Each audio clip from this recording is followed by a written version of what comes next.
Bonjour tout le monde, bienvenue à la Société des Jeux, fin de semaine de Super Bowl. Et un peu comme les nominations des Jeux de l'année à Cannes, ça fait pas l'unanimité. Une chose est certaine, c'est l'équipe, ou plutôt The Crew, qui fera la différence pour trancher ce dilemme du roi entre un Tom Brady qui date d'une époque presque paléolithique comparativement au jeune Patrick Mahomes qui souhaite mettre la main sur le Tented Grail. Alors, deux sujets qui vont assurément être très présents dans mon actualité de cette semaine. Alors, sans plus tarder, c'est parti!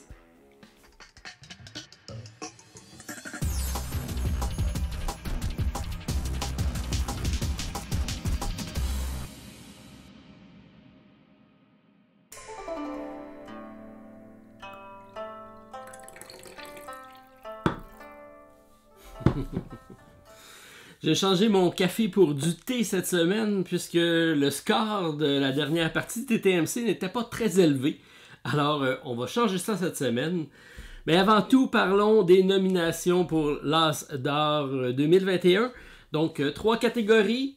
On y va en rafale, je vous les présente et vous me donnerez en commentaire peut-être votre choix. Je partagerai le mien également dans la vidéo. En commençant par la catégorie enfant avec Détective Charlie de Théo Rivière chez Lucky. Ensuite, on a Drago Minot de Bruno Catala et de Marie et Wilfred Faure chez Blue Orange. Kraken Attack d'Antoine et Esteban Boza chez Lucky encore, donc 2 nominations chez Lucky. Et finalement, La Maison des Souris que j'ai ici de Élodie Clément et Théo Rivière, donc 2 fois pour Théo, ce Gigamix cette fois-ci. Alors, tous de bonnes suggestions. Moi, j'avais mis La Maison des Souris dans mon coup de cœur juste avant la période des fêtes comme suggestion cadeau. Alors, c'est mon choix pour cette année. J'attends de lire le vôtre. Ensuite, dans la catégorie grand public, on a un jeu que je connais pas. Et ça, je trouve ça étrange puisque c'est un jeu qui est chez Gigamic. On parle de Caro Combo. Donc, j'ai bien hâte de l'essayer celui-ci. J'imagine que ça va arriver au Québec très prochainement. Ghost Adventure, un jeu qui a été également très populaire par sa nouvelle mécanique d'une toupie qui se promène d'un plateau à l'autre. Je trouvais ça très intéressant. Donc, c'est chez Buzzy Game. Alors, bravo à vous. Micro Macro Crime City qui vient tout juste d'arriver ici au Québec. On l'attendait depuis longtemps.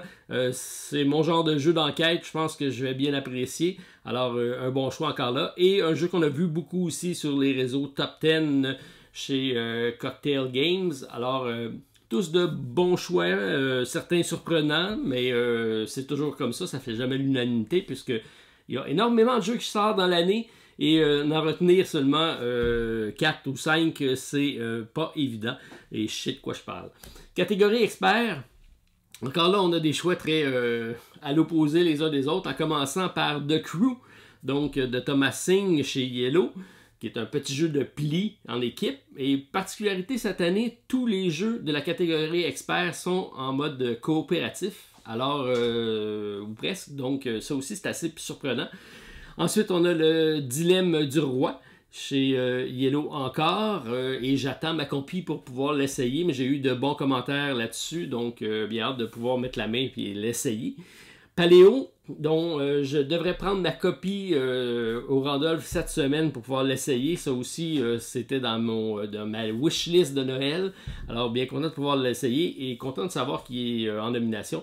Et finalement, un choix surprenant avec Tented Grail de chez Awaken Realms, mais traduit en français chez Edge. Je dis surprenant puisque c'est l'arrivée des plateformes, des grosses plateformes comme Kickstarter qui arrivent dans le marché. Ça me fait penser un petit peu à la vraie cérémonie de Cannes pour les films où on a maintenant des nominations avec des films de Netflix qui prennent de plus en plus de place. Alors peut-être un combat à suivre entre le marché traditionnel et le nouveau marché. Alors j'y vais là-dessus. D'après moi, c'est The Crew qui va gagner puisqu'il a quand même été très présent et probablement plus accessible que les autres qui sont experts, mais sont vraiment plus poussés. Là. Tented Grail, c'est un gros narratif. Donc, j'ai hâte de voir. Alors, de bons choix encore là. Vous me direz en commentaire vos choix dans les 3 catégories. Ça aussi, j'ai bien hâte de vous lire et de les partager avec vous. Énormément de réceptions cette semaine. Vous regardez ma liste est quand même assez longue. J'ai presque plus de place pour être dans le cadre de la caméra tellement j'ai des jeux de ce temps-ci. Alors, ça va être difficile de tout essayer ça, mais on y va en rafale avec ce que j'ai reçu en commençant par Dice Throne Adventure. C'est un jeu de la compagnie Roxley du Canada qui fait du matériel vraiment hors pair avec ses jeux. Et là, on arrive avec un nouveau mode coopératif. Donc, maintenant, on peut jouer de 1 à 4 joueurs. Alors, c'est intéressant puisque normalement, c'est un jeu de combat et attaque avec des dés et des cartes. Et là, on l'a transféré en mode coopératif. Alors, j'avais très hâte de le recevoir. Alors, c'est ce que j'ai reçu. Donc, j'ai ici toutes les miniatures, toutes peintes, vraiment, de la saison 1. Donc, de toute beauté.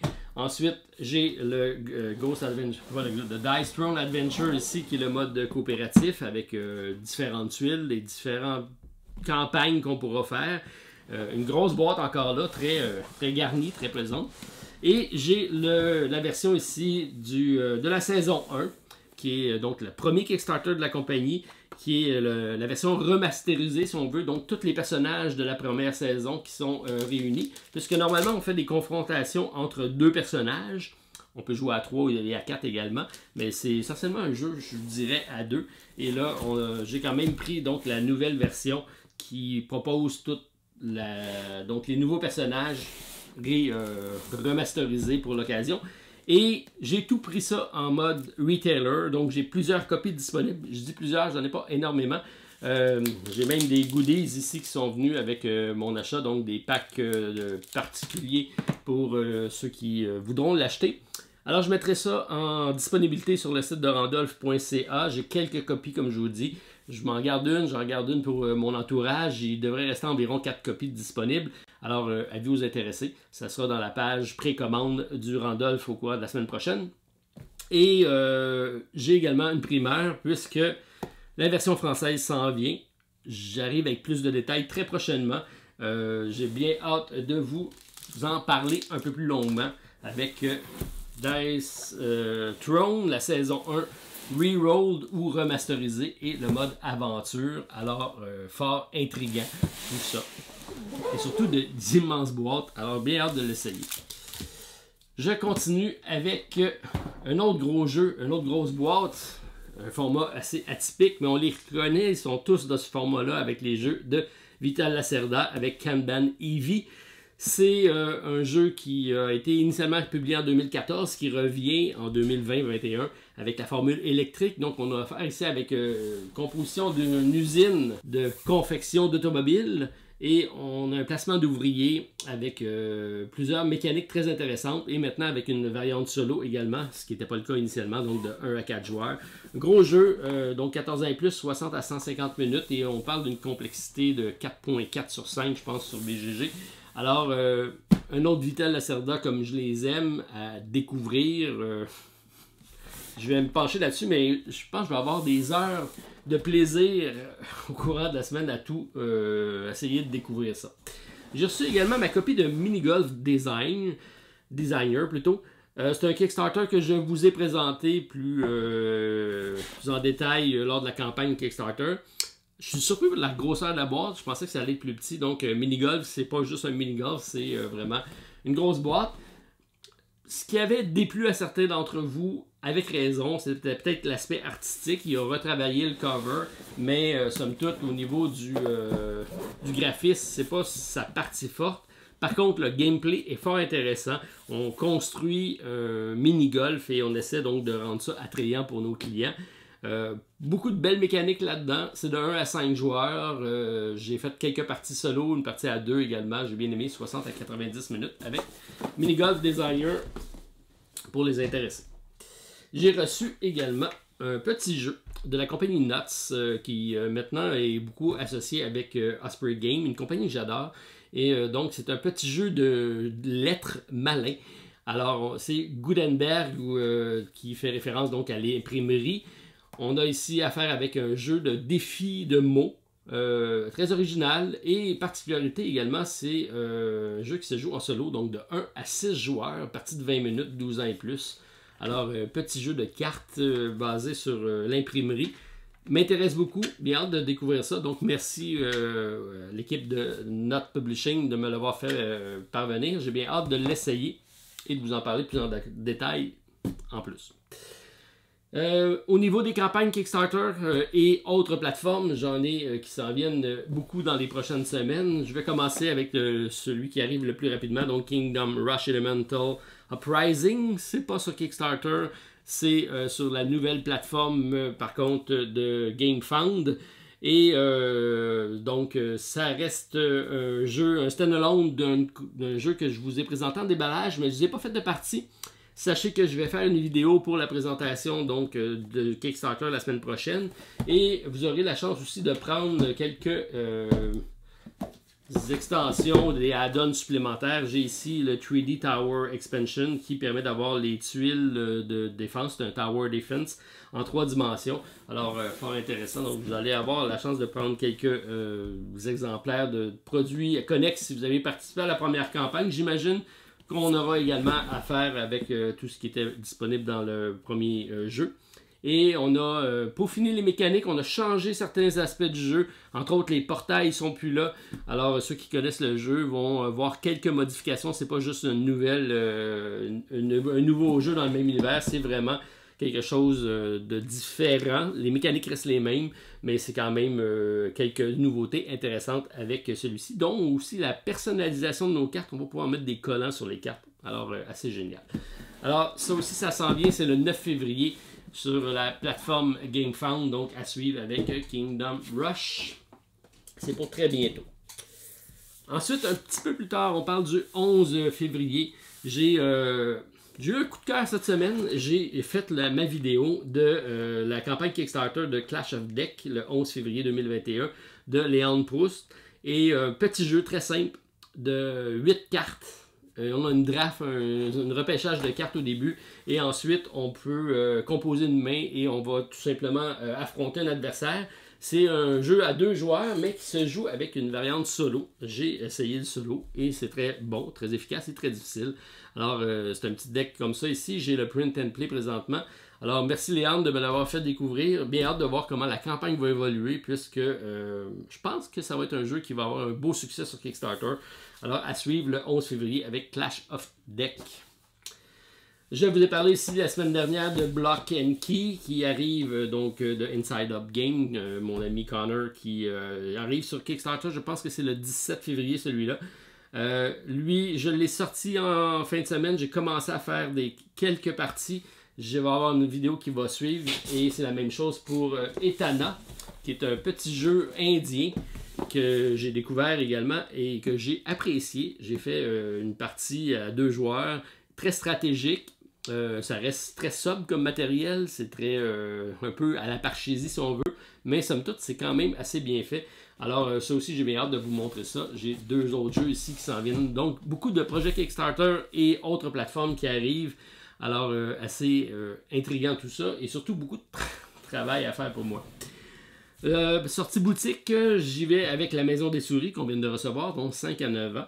Petit jeu chez Gigamic qui est en nomination pour le jeu de l'année pour enfants. Alors, je sais que tout le monde qui ont joué ont apprécié parce qu'on a un aspect ici de découverte avec des trous de souris, regarder dans une maison, essayer de voir certains paysages si on veut, on va s'avancer. C'est très interactif et très apprécié du jeune public, même des plus vieux. Donc, c'est le fun d'avoir des jeux où les parents peuvent avoir plaisir à jouer avec les enfants et c'est le cas ici avec La Maison des Souris.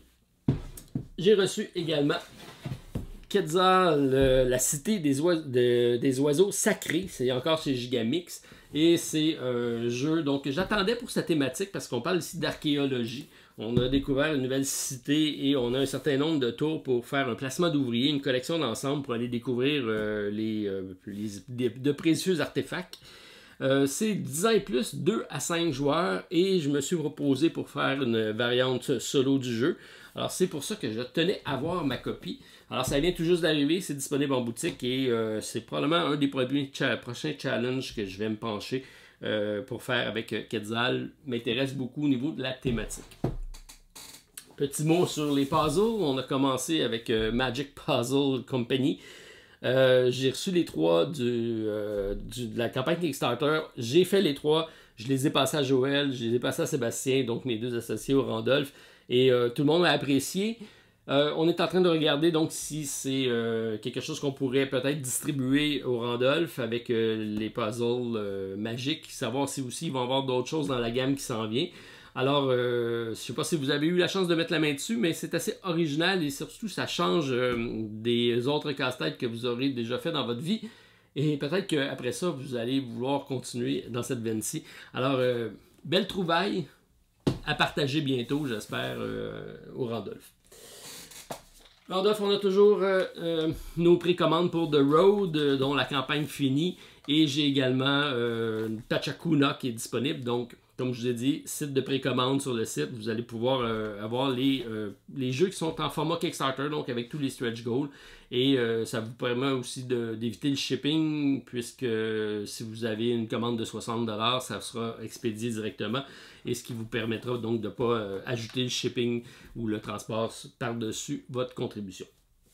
J'ai parlé la semaine dernière de Marvel Champion, qui était notre challenge qui allait être notre dernier challenge de l'année 2021 avec Marvel Champion. Après ça, je vais changer de jeu. Mais j'aime le concept d'avoir un challenge solo où on peut partager des événements. Donc, j'ai demandé de faire une préinscription. J'ai déjà une dizaine de noms sur le fichier Drive. Donc, dans la description, vous pouvez avoir le lien pour pouvoir vous inscrire.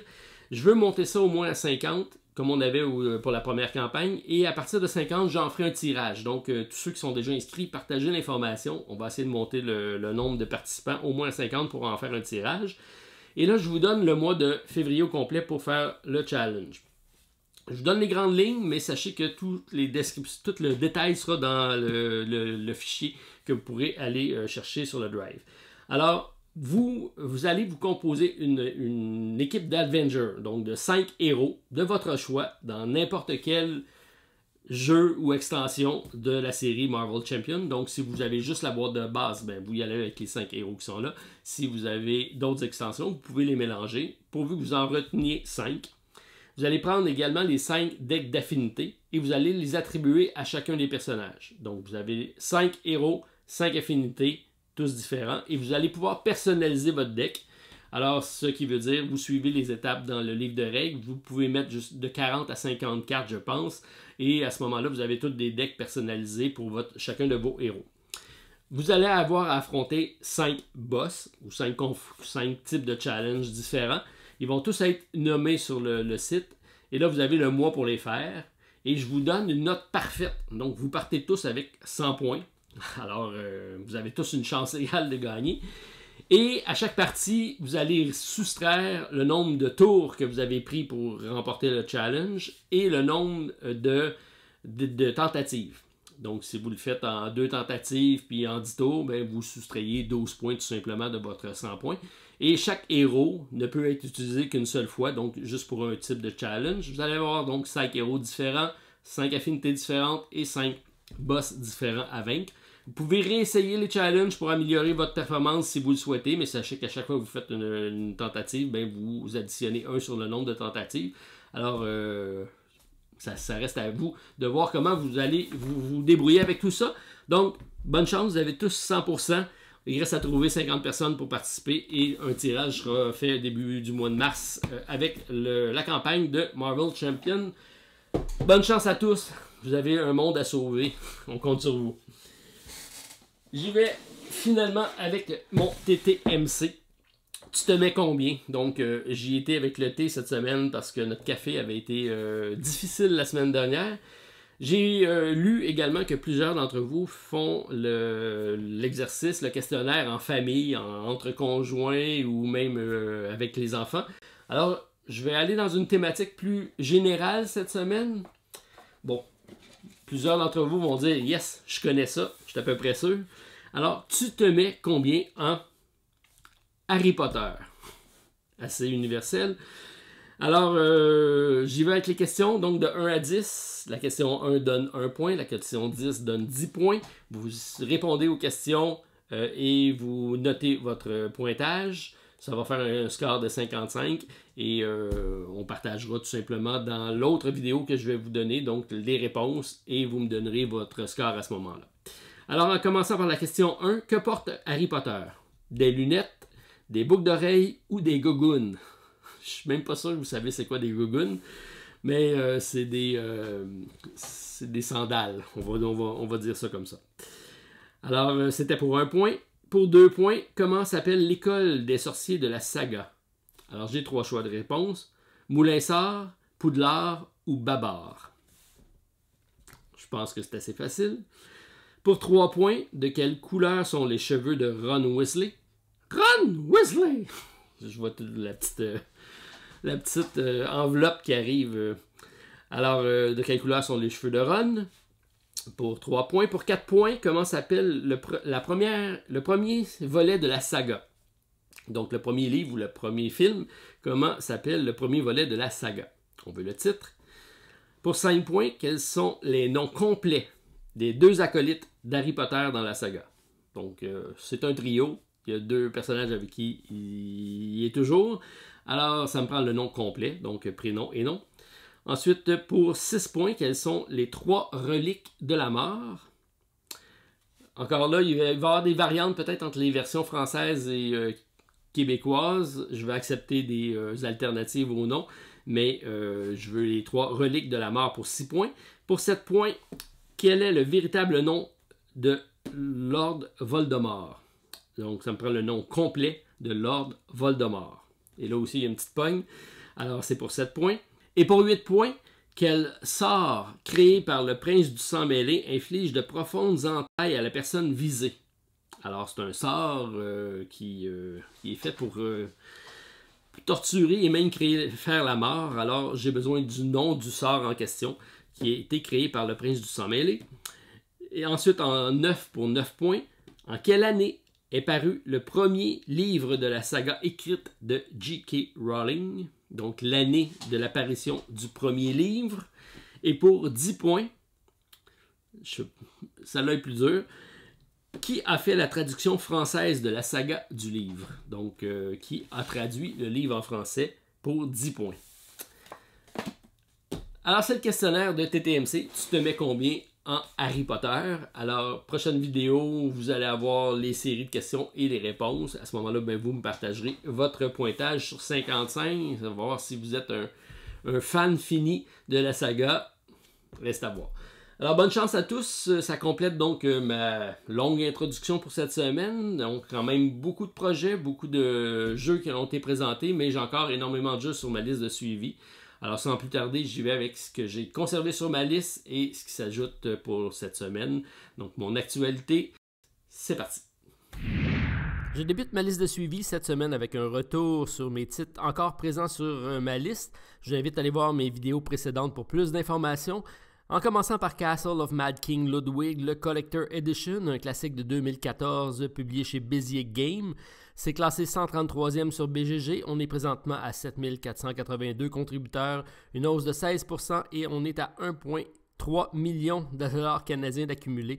Alors, 18 février, la fin de la campagne, 99 US pour le Collector, 129 pour le Deluxe. Et celui qui m'intéresse, c'est celui à 169 pour le Colossal pour avoir des pièces surdimensionnées. C'était probablement le seul reproche que je faisais à la première version du jeu que j'ai. Par contre, je l'aime beaucoup. Je vais probablement rester avec ma version puisque c'est quand même un jeu qui est assez cher.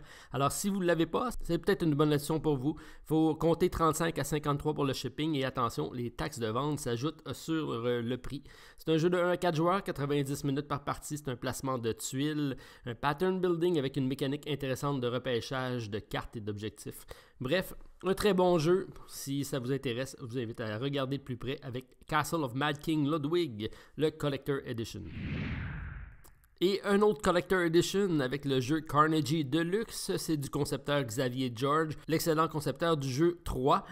Alors, c'est illustré également par Yann O'Toole. C'est présentement 4814 contributeurs pour une hausse de 45%. On a déjà franchi la barre du 600 000 canadiens pour le jeu. 7 février, la fin de la campagne, c'est 65 € pour la version de luxe, 12 $ pour le shipping au Canada. C'est directement dans le Pledge Manager. 1 à 4 joueurs, 40 minutes par joueur. La version française est disponible grâce à Pixie Games. Et c'est un placement d'ouvriers avec un arbre de technologie et évidemment de l'économie, puisqu'on a affaire ici à la vie de Andrew Carnegie, un riche Écossais immigré aux États-Unis en 1848 et qui a fait fortune dans l'acier, mais qui l'a partagé avec la communauté en fondant énormément énormément de librairies encore présentes à son nom. Alors, jeu intéressant à suivre jusqu'au 7 février prochain. Je vous ai présenté en introduction le jeu Dice Throne de l'excellente compagnie Roxley Games du Canada. Alors, ils ont présentement un projet sur Kickstarter encore présent. On parle de Radlands. C'est un jeu de confrontation pour 2 joueurs. On est présentement à 5 971 contributeurs, une hausse de 80% et plus de 402 000 $ canadiens d'accumulés. 12 février, la fin de la campagne, c'est disponible à partir de 50 $ canadiens. Il faut ajouter 25 si on veut la boîte de luxe avec les 2 tapis de jeu néoprène et 10 à 15 $ de shipping. C'est du concepteur Daniel Peichnik, un des concepteurs externes du jeu Magic the Gathering. On y voit quelques ressemblances également. Des composantes de qualité, une marque de commerce que j'aime beaucoup avec Roxley Games. Des parties de 10 à 30 minutes, un jeu de points d'action, de gestion de main de cartes, une course aux ressources la plus rare, c'est-à-dire l'eau, pour recruter des survivants afin de protéger vos 3 camps, mais surtout détruire ceux de votre adversaire. Alors pas de stretch goal durant la campagne et toujours pas de version française, c'est en discussion à suivre avec Radlands. Toujours présent, Human Punishment The Beginning, un jeu de déduction sociale pour 3 à 6 joueurs dans un univers cyberpunk. On est présentement à 3442 contributeurs, une hausse de 19%. On est à 361 000 $ d'accumulés. C'est un jeu disponible à partir de 55 €, 90 pour la version de luxe, il faut compter 10 à 12 pour le shipping.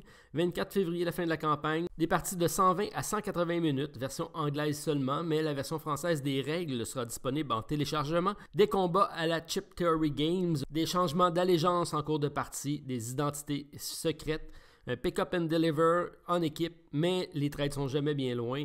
Alors, rarement un jeu de déduction aura été aussi gamer, intriguant à suivre avec Human Punishment The Beginning.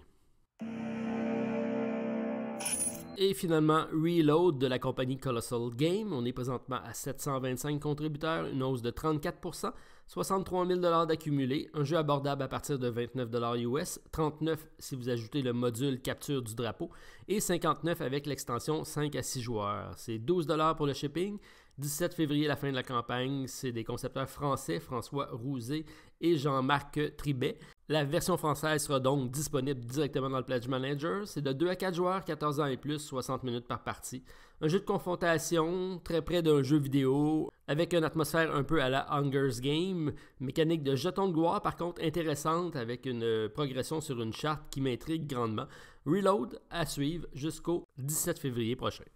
Et je débute ma liste de nouveautés avec Maki, la 2e édition de la compagnie Side Room Game, petite maison d'édition qui a commencé grâce au Print and Play pour finalement faire sa place dans les petits jeux solo. On les a vus avec Sonata, Arcade et Maki qui en est à sa 2e impression. On est présentement à 3726 contributeurs, 91 000 $ d'accumulés, 5 $ pour la mise à jour, 29 pour le jeu complet, il faut ajouter 6 à 9 pour le shipping. Alors c'est un jeu de placement d'ouvriers durant la Petite Guerre, incarné des résistants français lors de l'occupation de la France par les nazis. Heureusement, le jeu est disponible en français, alors merci à Boom Boom Game pour la localisation. De nouvelles missions plus complexes, de nouveaux lieux, des ressources supplémentaires et quelques modifications aux règles. Le Print and Play est disponible durant la campagne si vous souhaitez en faire l'essai. Alors, désintéressé pour un achat groupé par la Société des Jeux via le site Randolph, j'attends vos commentaires pour confirmer si ma commande sera effective. 25 février, la fin de la campagne avec Maki 2e édition.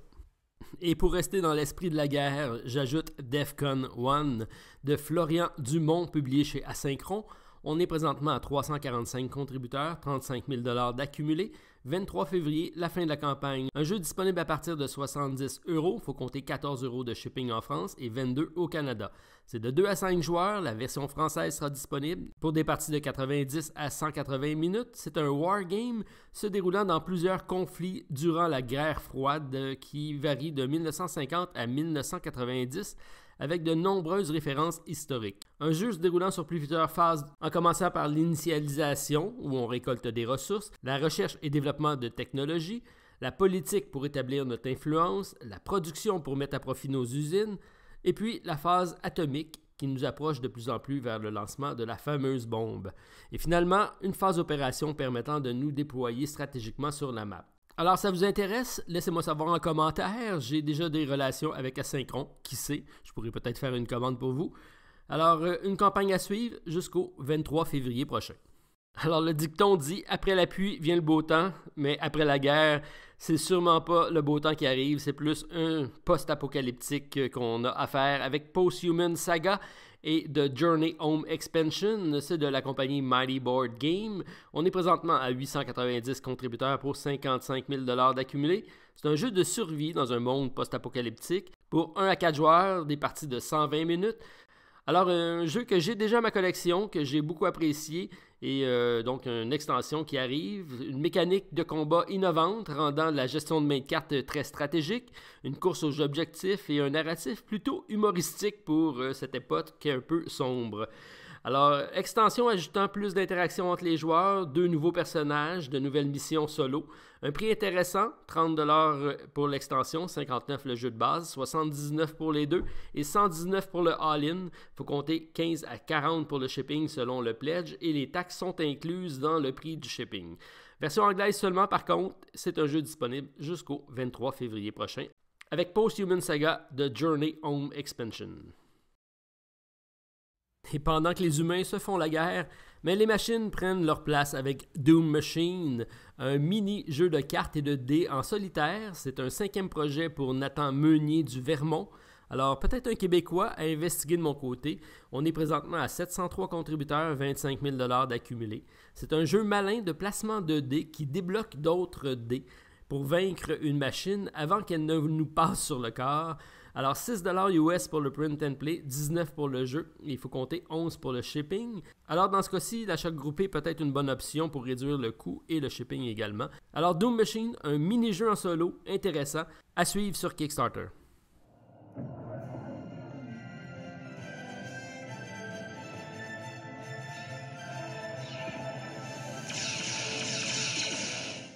Et comme si on n'en avait pas assez de conflits, on transporte ça dans l'espace avec le jeu Car World Empire and Nemesis. C'est de la compagnie Quixotic Game que je vous ai déjà présenté grâce au jeu Dungeon Alliance. J'ai fait une série de vidéos en compagnie de mon ami Stéphane. C'est un jeu que j'avais bien aimé. Alors ici, on a un jeu dans l'espace, une réimpression d'un jeu en standalone avec une extension qui permet maintenant de jouer en solo.